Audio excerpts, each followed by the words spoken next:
รรมตราอันมีหัวข้อชื่อว่าอริยเชษจาตราห่อไว้เมื่อวันที่30เดือนธันวาคมปี2023ปีพุทธศาสนา2-5ปาก67ว่าที่วัดอนันตาวิปัสสนากรรมฐานหนองเขียวเวียงตาขี้เหล็กเมืองไตปอดออกคง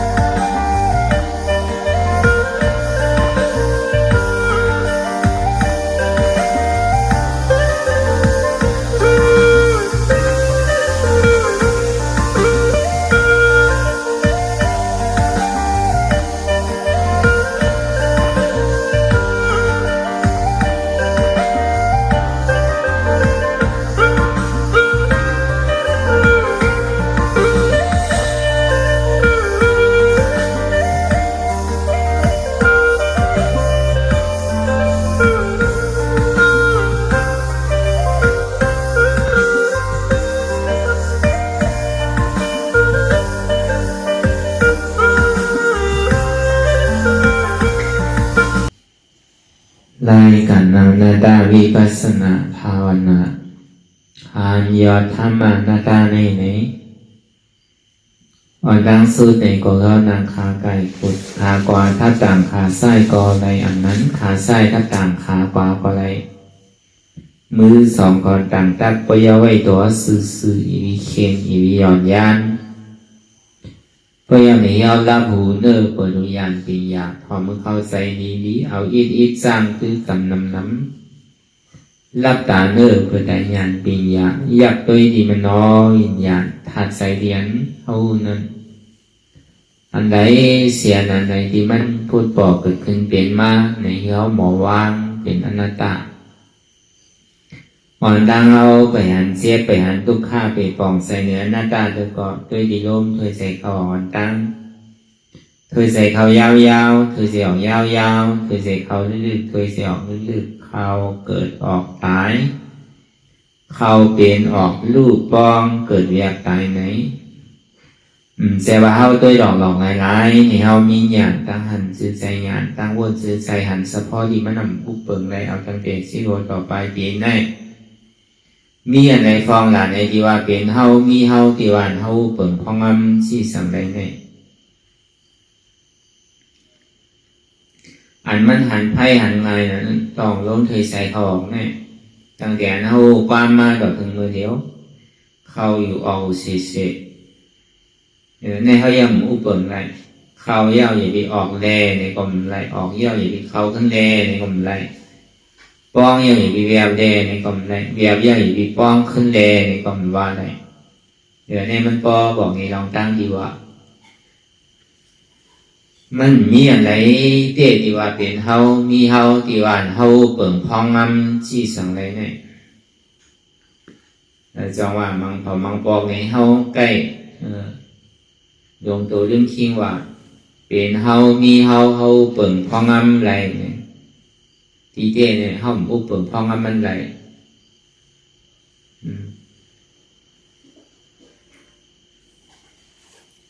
เขาย่อมมันออกก็ตายออกย่อมเขาขึ้นก็ตายปองย่อมเบียก็ตายเบียย่อมปองขึ้นก็ตายปอตายเอาก็เกิดแล้วก็ตายตั้งหลังพ้นมากก็เป็นนั่นนะก็เปิดตายอย่างนี้มากเกิดตั้งนานนั่นเนี่ยก็ปอตายเอาสมีเกิดแทนเกิดไม่เอาผู้อดีตตายแทนก็เป็นนั้นก็ยังถึงมีหลองตั้งเกิดตายอยู่ก็ป้นใดตั้งทุกข้านั่นนะทุกทีทุกข้าวทุกทีเนี่ยพอใครป้นหลองตั้งทุกข้าเนี่ยตีเลหาตลาเตียนเกิดเท่าเป็นตายมันมีหลองตั้งสารคัดกันไว้ในรอบกาเนี่ยมันเกิดยาวเท่ายาวเป็นยาวตายสองมันมีลองตั้งเกิดเท่าเป็นตายเนี่ยก็ลองตั้งเตียนเกิดเท่าเป็นตายเนี่ยมีเนี่ยอันใดที่เป็นเหตุทางเงาซ่องที่ให้เกิดเท่าเป็นตายอันใดซ้ำเป็นเหตุทางเงาซ่องที่อันนำได้เกิดเท่าเป็นตายเนี่ย อันนี้เขาก็ตีเลยมาเห็นผู้ลองเสียจาตราอันมันแมนอยู่มีอยู่สี่เปิงนั่นหอยเสียจาตราสี่เปิงเนี่ยอันเท่าไรมาเกิดเท่าเป็นตายเนี่ยบนคำพระเป็นสวะเป็นทุกข้าเสียจาเป็นทุกข้าเดียนมันมีเตเวลาเป็นทุกข้าเสียจาเดียนมันมีเตอยู่ไหนเนี่ยก็เบอร์มันเป็นผลโซ่หนังเก่ากำนำเนี่ยหูว่าอ๋อใครเข้าหาดอกไล่กูซื้อกูดองนะคือได้ตีนเข้าก็ว่าได้ซ้ำได้เท่าอยู่ใครเป็นตั้งเจ็บตั้งใหม่เนี่ยหาดอกไล่กูซื้อกูดองอยู่นะคือได้ตีนเจ็บใหม่ใครน้ำนั่นก้อยกาห้ำป้นไรใครตายเนี่ยก็หาดอกไล่กูซื้อกูดองอยู่นะคือได้ตีอยู่กว่าตายง่ายๆนั่นเนี่ยในโลกาดังโมดังเสียงเนี่ยอ่อนกันหามามาในเมืองโค้งกลางแกเอาตั้งแต่เมืองผีเมืองสามคนในเศร้าโค้งเนี่ยหาลอกไล่สื่อในเกาะหาลอกไล่หนังเลยตีมหมอเท่าหนังเลยตีมหมอเป็นหนังเลยตีมหมอตายนั่นเนี่ยก็หาซื้อก่อนป้นกันก็ยังคือที่ได้เกิดเยาเท่าเยาเป็นเยาตายที่เนี่ยก็เบอร์hàm chấp lòngมันhàm chấp hiện hàng ở trongมันđấy chẳng qua há sư của hành đấy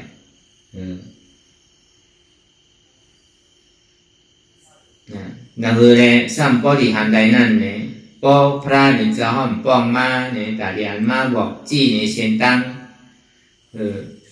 tại vì hàn màเนี่ยsư say này có hòm đây thòm đây yênมีภูมิปรมีเมื่อหนังหมุนคำพระราเป็นเจ้าเขาเนี่ยมาบอกใครในเขาเนี่ยก็เขาก็ตีป้นหนังเขาสั่งว่าเขาในทมยาพระราเป็นเจ้าสู่ใดสู่หนึ่งพระราเป็นเจ้าเนี่ยมันมีอยู่สามสู่กิเลสานิโรธาสมาสัมพุทธาสู่หนึ่งขันธานิโรธาสมาสัมพุทธาสู่หนึ่งธรรมาธาตุสมาสัมพุทธาสู่หนึ่งสู่ใดเสมวะก็ในทบในญาเนี่ยก็เท่าที่ผู้ลองเหตุทางว่าอาจองมันเป็นหืออาโจมันซ้ำเป็นหือซ้ำตีเหตุหือเลยผู้จักเสียจากตรานว่านั้นจองว่าเดือเสียบนคำพระราเป็นเจ้าทวนมีปิญญากลามีเต็มทวนยาวเนี่ยมีเสียชุมามีก็บอกในเส้นตั้งเด็สร้างเอาต่อถึงปรมีนั่นป้อเต็มทนเลยหามาในห้างกล้วยเลยมีพระเป็นเจ้าสมมาสัมพุทธะพระเป็นเจ้ากล้วยเนี่ยอันดีเฮ็ดไรหาไรหลวงมีคุ้มมีเสียชุมาสองเลยเอาปรมีอ่อนโหยเลยคัดใจต่อถึงป้อเต็มทนนี่เลยจนที่ผู้จักเสสาตราเนี่ยอันนั้นก็ในสองมาเหมือนอย่างพระเป็นเจ้าก็เจก้าพุทธะนั่นเด็กก็ซ้ำได้ทบได้ยาได้หาป่วยจังสั่งจังสอนคือวิญญาสัตวะเนี่ยป้นกลางทุกข้าเลยเอาตัวเสากับป้นทางป่วยเนี่ยในห้องเป็นพระราสูเล็กพระราอ่อนเนี่ยก็สร้างบารมีมีบารมีก็ซ้ำเฮ็ดไรหนังเก่าก็ได้ปุญญามหาสวากาอัคราสวากาก็กดีสวากาโลมีเสียสุมานวันนั้นมันไรที่ได้มีคนบอกคนจี้คนสั่งคนสอนจงนี้ได้พบได้ยากที่ได้เห็นหูลองปิ่งยาตั้งหูตีพระเป็นเจ้าเขาเอาคอสั่งคำสอนของหุ่นคำพระเป็นเจ้าเขาเนี่ยก็จนที่ว่าเอาพระเป็นเจ้าเป็นครูเป็นฉากใจว่าเอาเจ้ายาห้านกาป้าในป้าหนึ่งเปลี่ยนเปิดแต่ไว้ในหยิบในรายในซ้ำอันนี้ก็ที่ได้หาสลามเหมือนกันโดยในหยิบในรายที่พระเป็นเจ้าในพอไว้ในข้าวจัง40 ว่าลุ่มๆในก็เป็นคำสอนของพุทธะโดยเส้นนั้นเนี่ยตัวทบของปฐมะเจ้ายาห้านกาเขาเอาตั้งแต่เจ้ากรณญา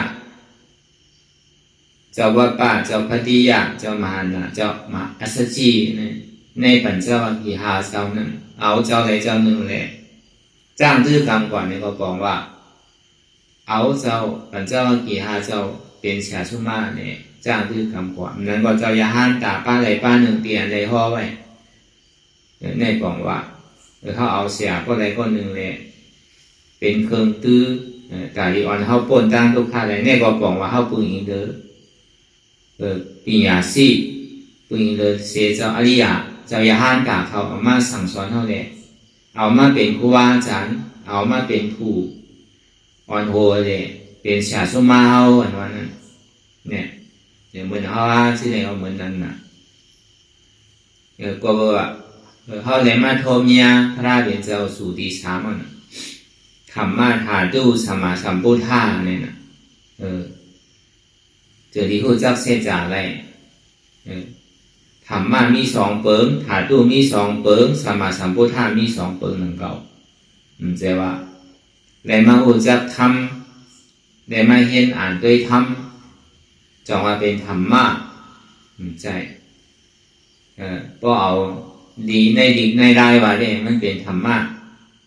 มันเป็นปิ้งแยบมันใจเป็นปรามาสมันใจเป็นตัวทบเตอ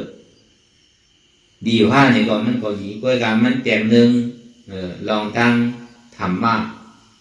ปิ้งแยบไปธรรมะปรามาสลองถาตู้ปิ้งแยบไปลองถาตู้ปรามาส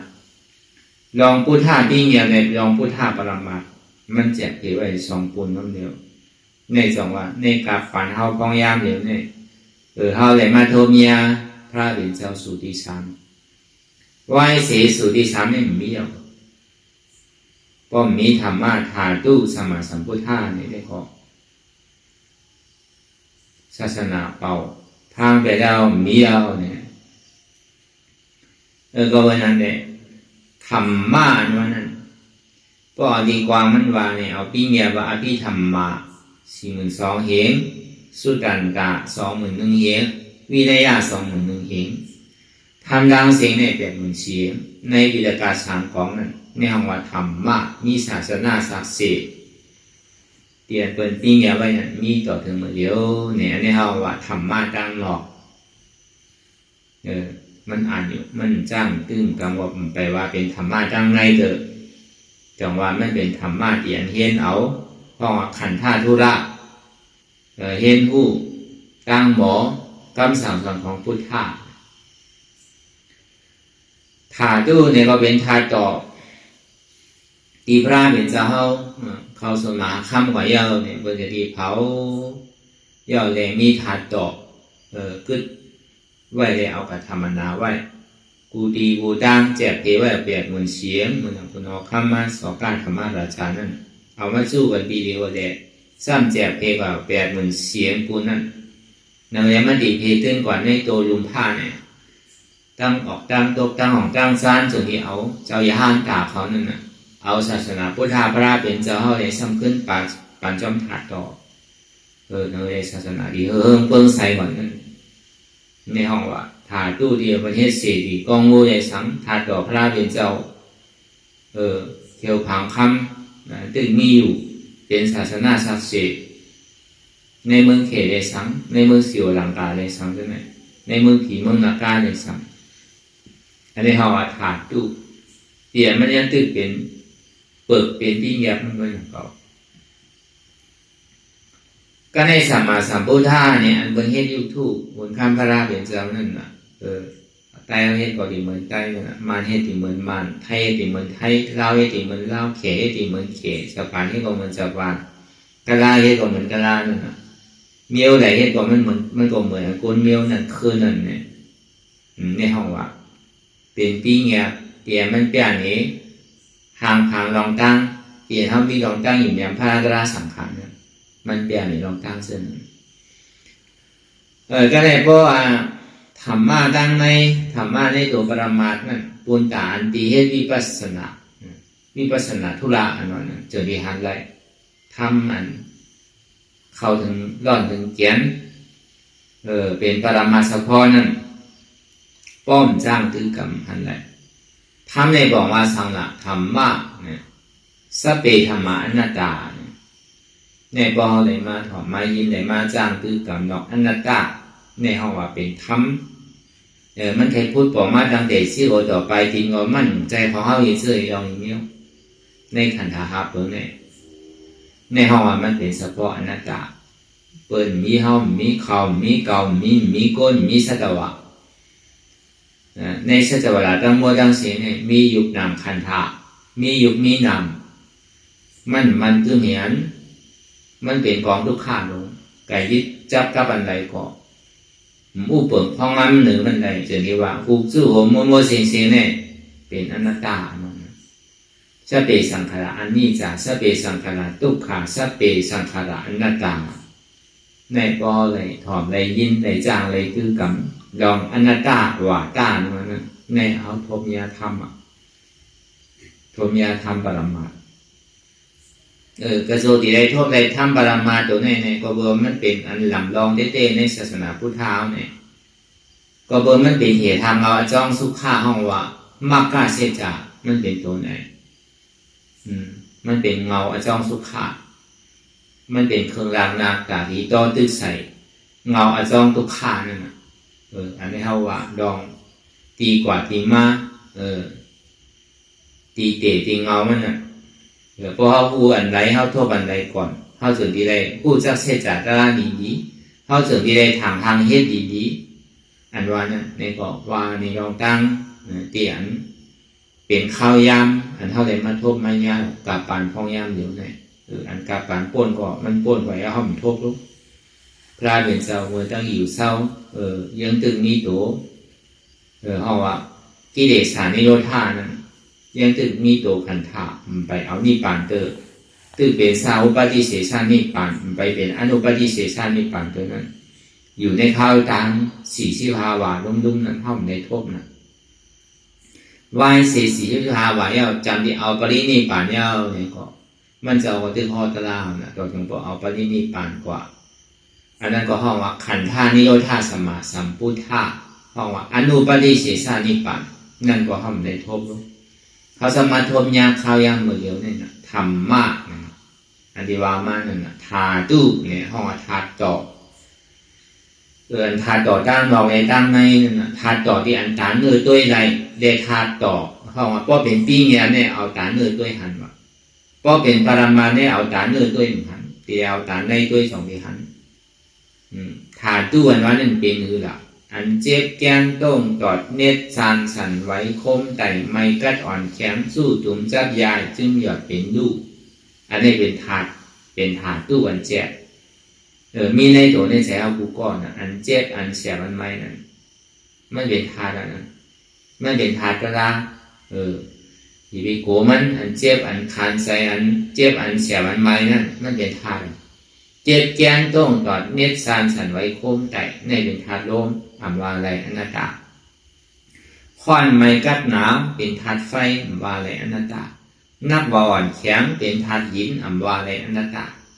สู้ตุ่มจับยายจึงอย่าเป็นลูกเป็นธาตุน้ำว่าอะไรเป็นอนัตตาแน่ปอหมอวนเจิมมันเท่าหันเจิมมันแน่ปอเอาทบยาธาละมันจะโดดเรียนกว่าหาเมืองในเมืองละปอยืนย้ำอันนี้เรียนเหมือนเขาทบยาพระเป็นเจ้ากูเข่งกูเข้ายำเหมือนมันอยู่ในตัวในใจเขาทายอะไรนั้นอยู่ไกลลงมันอยู่จำเพราะอย่างจอมเชนตั้งพุทธะอันพระเป็นเจ้าเขาสั่งสอนไว้นั้นป้อมยางจอมเนี่ยอยู่จำว่ามันอยู่ไกลนั่นน่ะในเขาบอกในเขาสันติว่าทบยาถาดปรมาถาตุสัมมาสัมพุทธะเนี่ยถ้าว่ามันพระเจ้านั่นน่ะพุทธะดังเราเลยพุทธะดังในนั่นน่ะพุทธะดังเราเนี่ยเอาตาเนื้อด้วยหันเปิดเฮ็ดพระราสูใหญ่เลยเปิ้นอันว่าสูเรียกเลยเปิ้นเนี่ยมันเปิ้นว่าน่ะพระราเนี่ยใหญ่เลยเปิ้นได้โยกำพาเนี่ยก็ว่าน่ะที่นั่นใหญ่เลยเปิ้นที่ไหนใหญ่เลยเปิ้นว่าที่นั่นก็รู้เนี่ยบางเผาพระราเนี่ยพระราตีพระราเสียง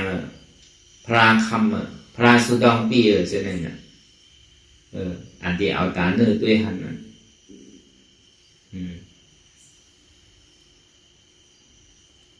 อันนั้นก็ย่ำไปใช้เถอะว่าพอเมื่อไรห้ามเอาตาปรมาด้วยเขาก่อนนั่นตาปรมาตาดีด้วยหันนั่นเป็นสัง สมาธิที่สมาสังกัปปะอันนี้เป็นพุทธะสมาสัมพุทธะเนี่ยเป็นสมาธิที่ได้สมาสังกัปปะจะนี้ว่าสัมมาสัมพุทธะนั่นนะก็พูดเลยก็หันนั่นนะอันหันเลยอันพูดนั่นนะสมาธิที่สมาสังกัปปะเนี่ยเป็นตัวพุทธะสมาธิที่หันนั้นหมานเมียนสมาสังกัปปะพวกนั้นหมานเมียนนั่นนะหันสังอันที่เขาไปเห็นกันอยู่พูดกันอยู่กูวันนั่นนะหันทุกข้านั่นนะหันเจ็บนั่นนะหันว่าหันใจโหเกาขาเกามือเกานั่นนะนั่นแหละหันวนว่าเป็นวนสังวนว่ามันเป็นอนัตตาเนี่ยพอเขาเลยมาถ่อมมายินเขาเลยมาเอาจ้างตื้อกำเนี่ยเป็นตัวพุทธะ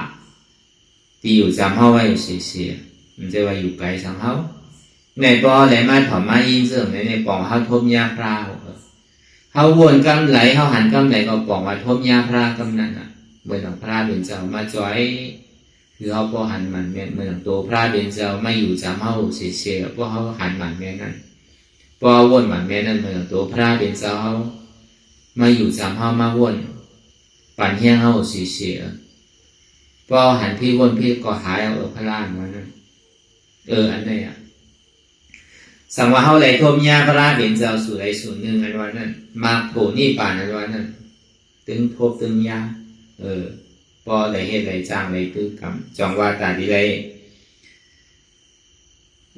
ได้มาโทพระเป็นเจ้าอันดีว่ามานั่นนี่ก็มันก่อนต่อง่ายๆนั่นก็มันเป็นอันเดียวที่ทบอยากทบเย็นมันสั่นแจกไว้เป็นสองอันปีแงบในปรมัตถ์กำนำในดอกกาเนี่ยมันทบปีแงบด้วยน่ะมันทบในตัวปรมัตถ์เต้ๆนั่นน่ะก็บนนั้นแหละคือเขาป้องหวนของแสงแรงใสกว่าลองตั้งฐานเขาดีหูลองตั้งเสียจากตรานวันนั้นเปลี่ยนเท่าไรมากเกิดเท่าเป็นตายเนี่ยเป็นทุกข์ขาในเกิดเท่าเป็นตายนี่ก็สามารถเป็นเปิดร้องไว้หนังเขาอันร้อนอันแก่มันจะมีทางในมันก็แจกไว้เป็นสองปูนเหมือนกันอ่ะทุกข์ขาเสียจากอันเปิดมันในทุกข้าเสียจานร้อนมันสมุทัยเสียจานเปิดมันในสมุทัยเสียจานร้อนมันมรรคเสียจานเปิดมันในมรรคเสียจานร้อนมันนิโรธาเสียจานเปิดมันในนิโรธาเสียจานร้อนมันหนังเก่า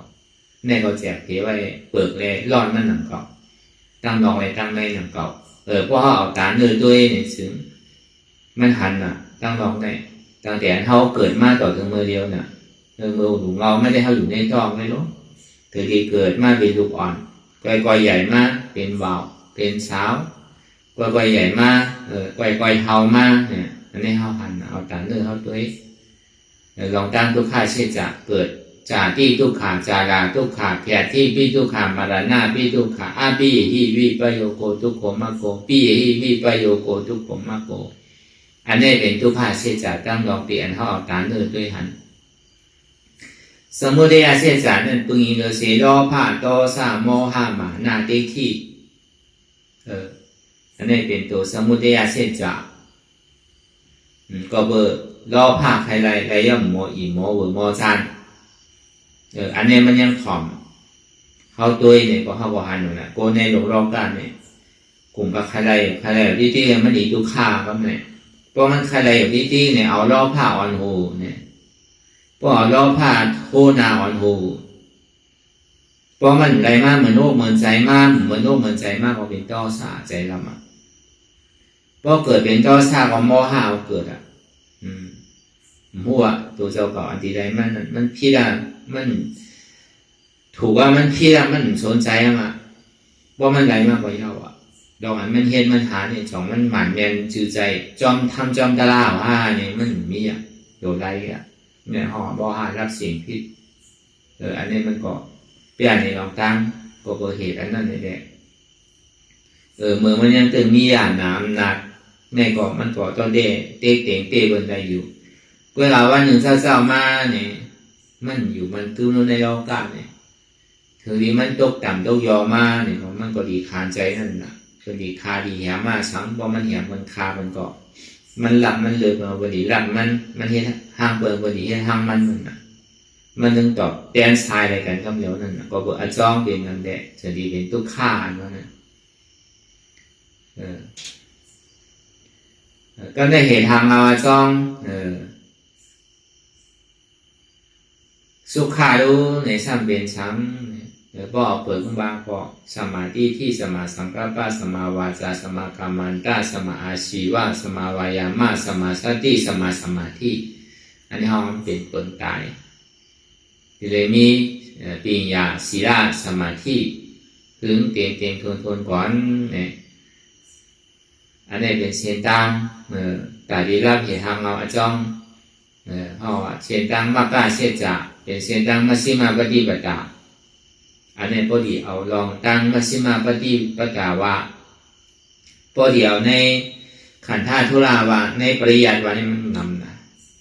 มันเจ็บเพไว้น้ำไว้มัวดีเอาอันไหนก็เอาในดิกในได้ว่าเด้นี่ก็มันก็มันยังตึกเป็นหนังเป็นเปลือกมันอยู่ไปเอาเขาร้อนมันเกิดอันนี้เขาว่ามากาเสียจานั่นก็ในนิโรธาเสียจาเนี่ยนี่ปานนี่ปานในการเย็นนี่ปานในแปลวเนี่ยเวลานี่ปานทำเป็นหรือเฮ็ดถือสั้นตีไรตีไรย้อนตีไรคอผ้าตีไรเฮ็ดซื้อไรไรล่ะเนี่ยอันนี้ก็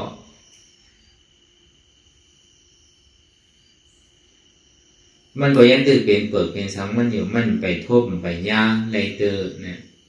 ถ้าในพ่อเป็นร้อนเป็นแกมันก็เป็นคือละอันร้อนอันแกมันนั่นที่ได้เห็นหรือทบย่างละในเชจาตราสีเปิงเนี่ยจังหวะเข้ามานางกราอยู่ท้องย่างเดี๋ยวเนี่ยตู้ค่าเสียจานวันนั้นเป็นสังเจ็บแกนต้งตอดเนตซานสั่นไหวคมไต่ไม่กัดอ่อนแข็งสู้ตุ่มจับยายจึงหยอดเป็นดูทำมีหันเจ็บแกนต้งตอดเนตซานหันตุค่าอันนี้ในเจแกนต้งตอดเนตซานสั่นไหวคมไต่เนี่ยมันขานใจมันเหลืออกเหลือใจมันกินใจหนาในจังหวะมันเป็นตุค่าเสียจาฉันดีเลยให้เธอออกอ่ะใครเจ็บมันหายใครทุกข์หายอ่ะมันหายได้เหตุทางเอาจ้องมันเนี่ยลูกตีไหลมาเนี่ยลูกเตียนเขามีลองตั้งหยุ่มพิษวนพิษไว้ก็คือเขามีลองตั้งหันพิษวนพิษไว้หันว่ามีหูมีขามีมือมีตัวมีใจมีเจ็บมีเกามีเปิ่นมีเฮามีเขามีเกาจะเนี่ยเป็นเหตุทางเอาจ้องเพราะว่าเป็นนั้นอัตตาเด็กที่เลยวิจิกิสาสองเพิ่งเป็นผู้อนุโทษนาเหตุการณ์อยู่ที่เป็นหัวตับซึ่งหลงมันอันนี้เป็นเหตุทางเราจ้องดีเหตุเขาอะไรมาเจ็บแกนต้งตอดเนี่ยสันที่เขามาอะไรทุกข้านะก็เปิดเขามีลองตั้งอยู่พิดไว้ว่ามีหูมีขามีมือมีตัวมีใจมีเจ็บมีเปิ่นมีเฮามีเขามีเก่าใช่ไหมเนี่ยเป็นเหตุทางเราจ้องทุกข้าเพราะเอาตัวปรมาณมันวาเตก็ในสมัยแรกคือเราเอามากาเชจากก็มากาเชจากในดีแรกก็ซื่อหรือล่ะเนี่ยมากาเชจากอันเป็นล่ะเป็นเหตุทางเอาจ้องสุขะใจว่าเอาอยู่ปิ้วกับดีนี่ป่านที่ใจดองตั้งเอาอยู่ปิ้วกับดีนี่ป่านเนี่ยไม่ได้สมรรถะไหมมันเหตุถึงเงาหาอาจ้องมันรักไหลมันปานในอนุสติชิเป็นมันปาจอมหลองตามวิปัสสนาเหตุมันยังเหตุสัมปะอะไรผลมันใจนั่นน่ะก็เดี๋ยววิปัสสนาว่า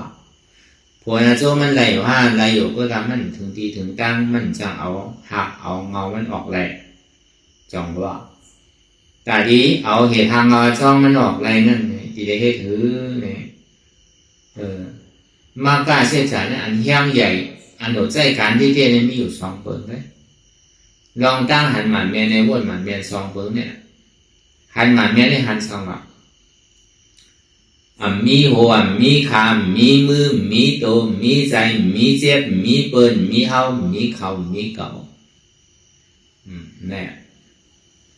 เหลือเสียหันนั่นย่อมกาเนี่ยสมบูรณ์จอมแห่งวนอ๋อเพราะมันมีเปิ่นมีเฮามีเขามีเก่า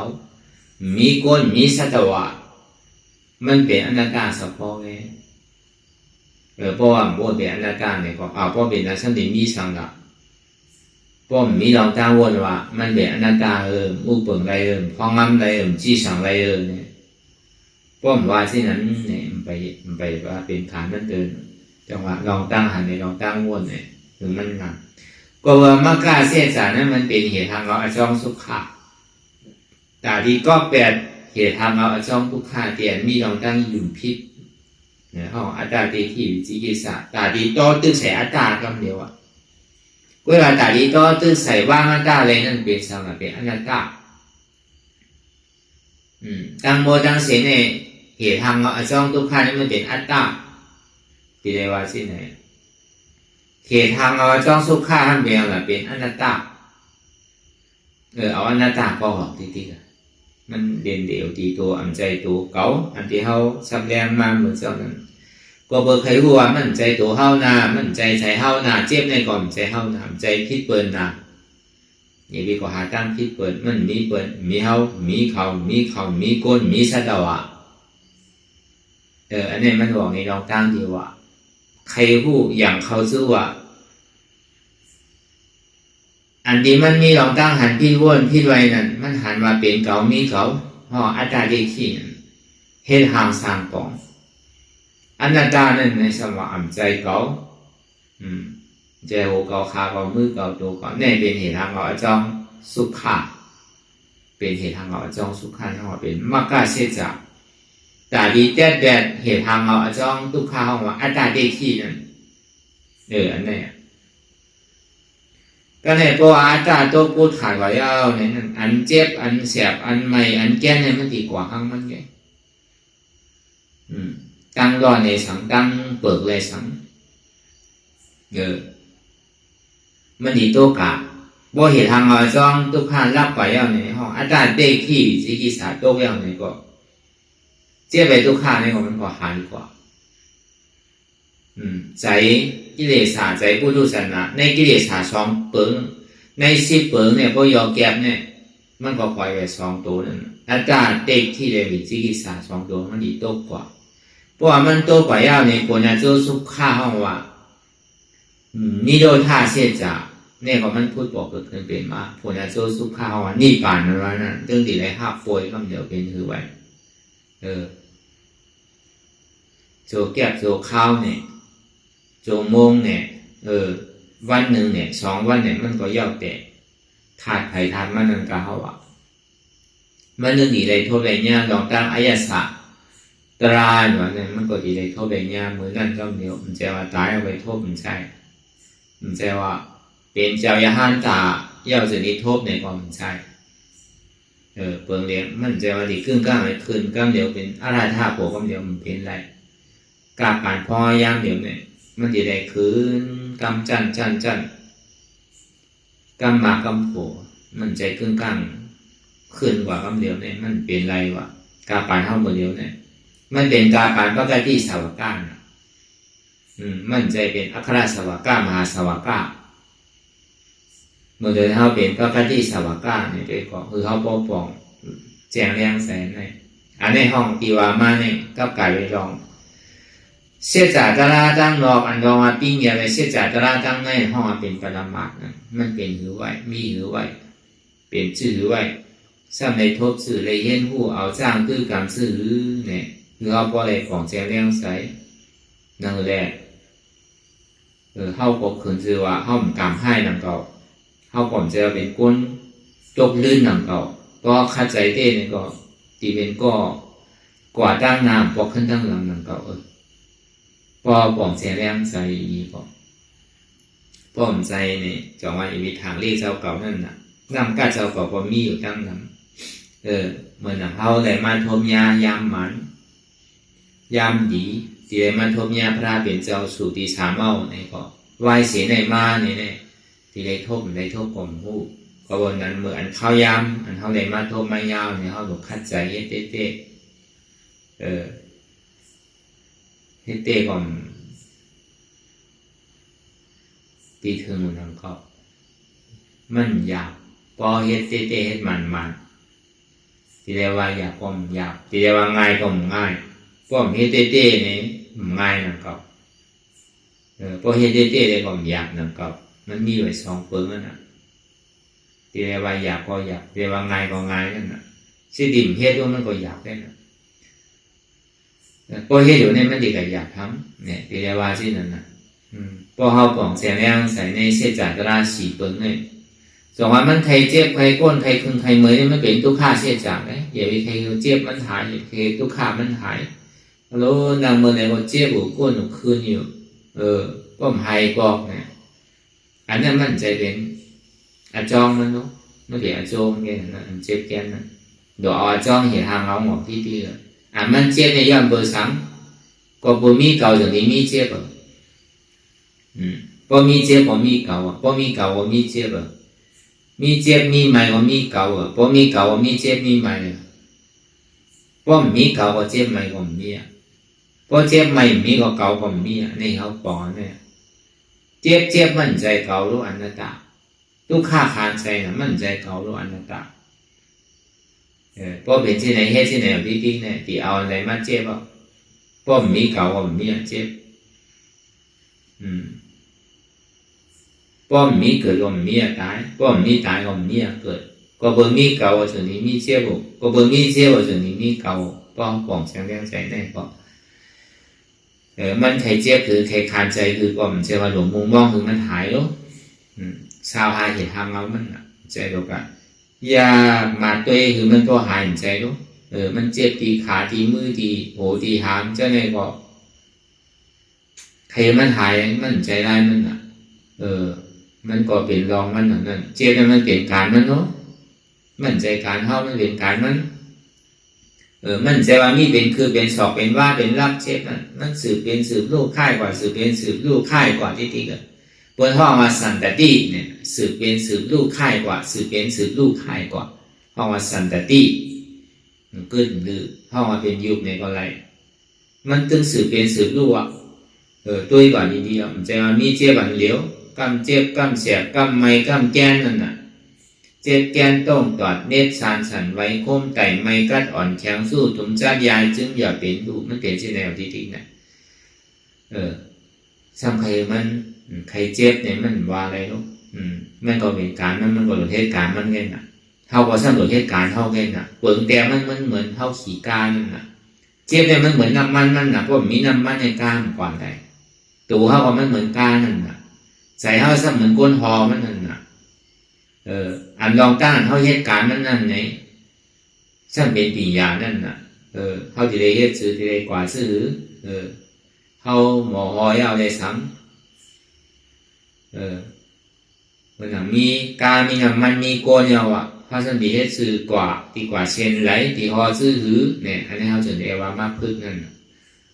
จังว่าอันเจี๊ยบอันเสียบไม่เนี่ยเหมือนน้ำมันแกพออาหายหรือว่าเจี๊ยบเป็นทุกข้าเนี่ยมีอะไรน้ำมันที่ให้ถึงเมื่อหลักการน่ะก็กลายเป็นขึ้นไปแล้ว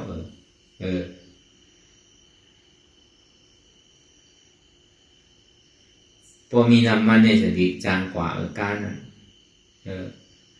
มีน้ำมันเนี่ยมีรวดเนี่ยมีก้นหอยก่อนจะดีกว่าไล่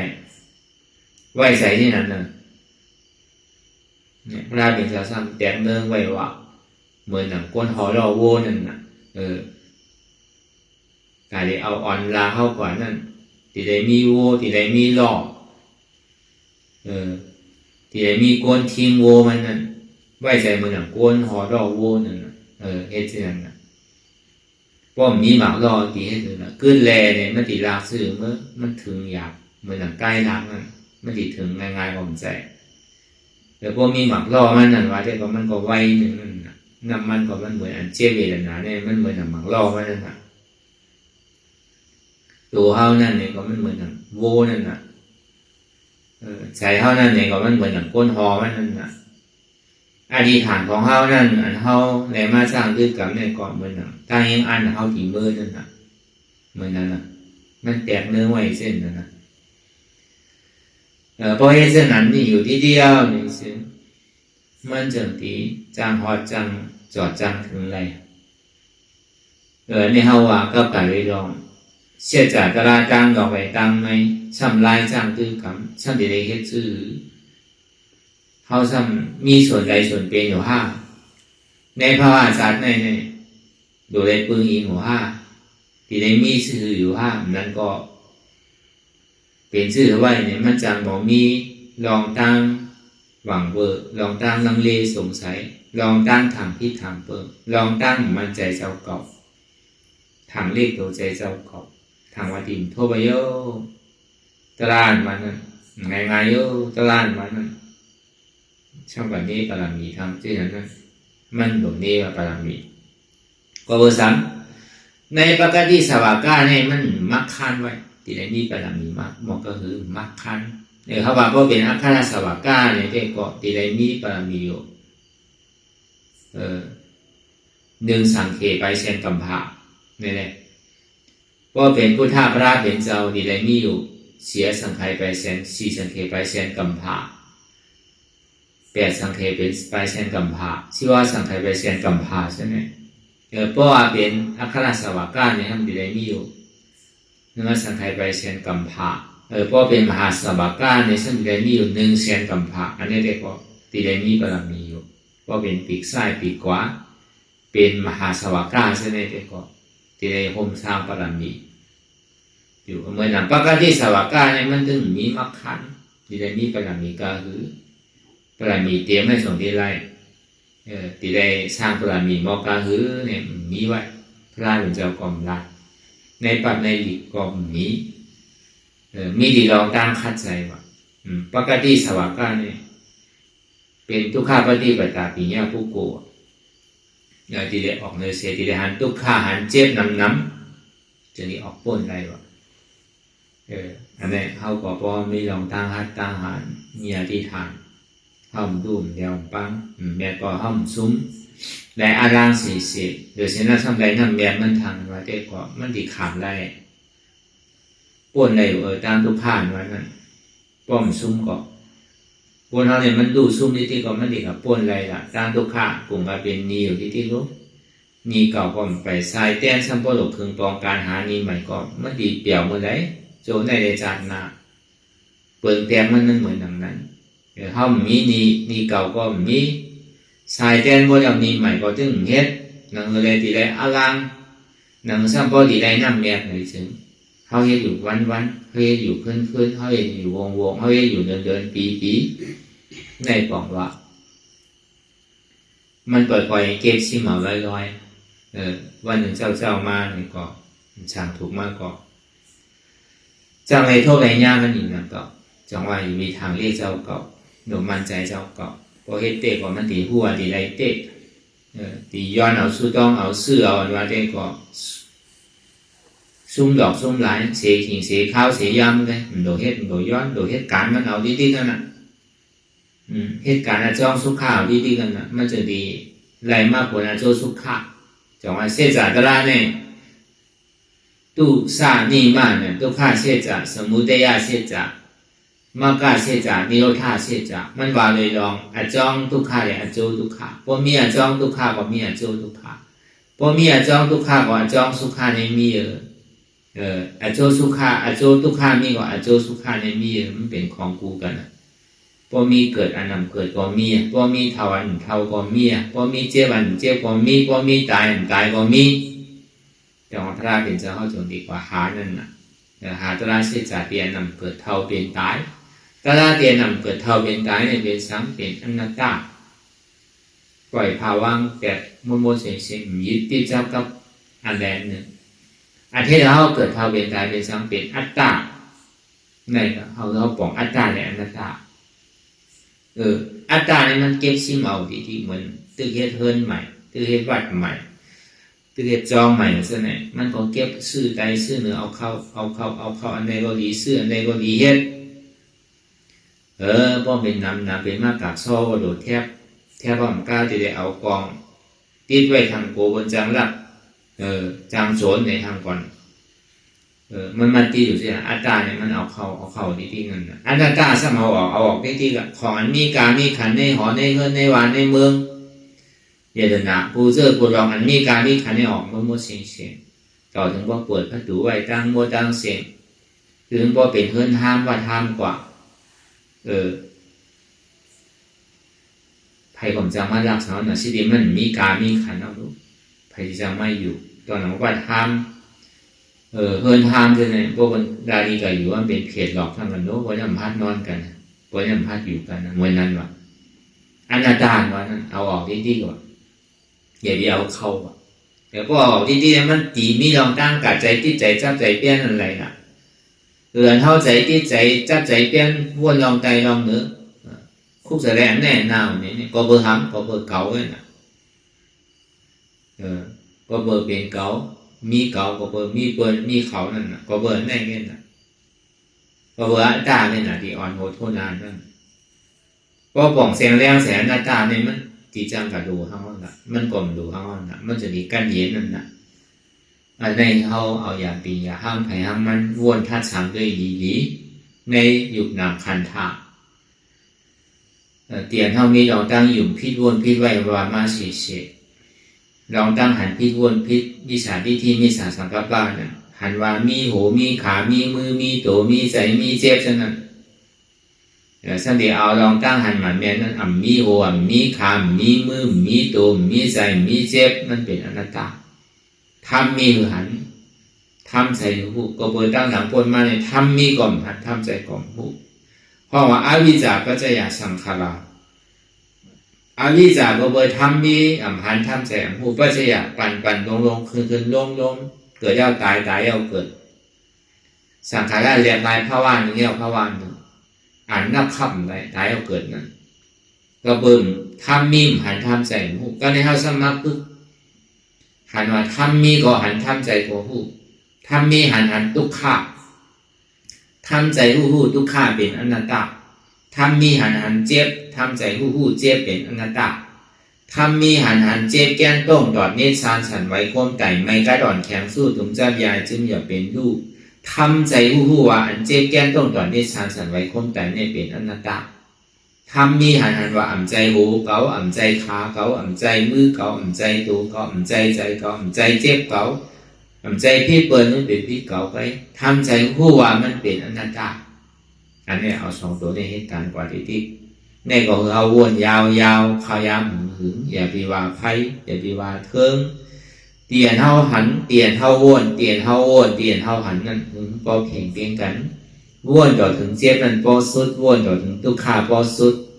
ถ้าต่อถึงอัตตาพอตกพุทธขาดกว่าอะไรที่มันพุทธบอกเกิดขึ้นมานั่นคือเขาหมอวางเป็นอนัตตาอะไรไหนสาธุสาธุสาธุ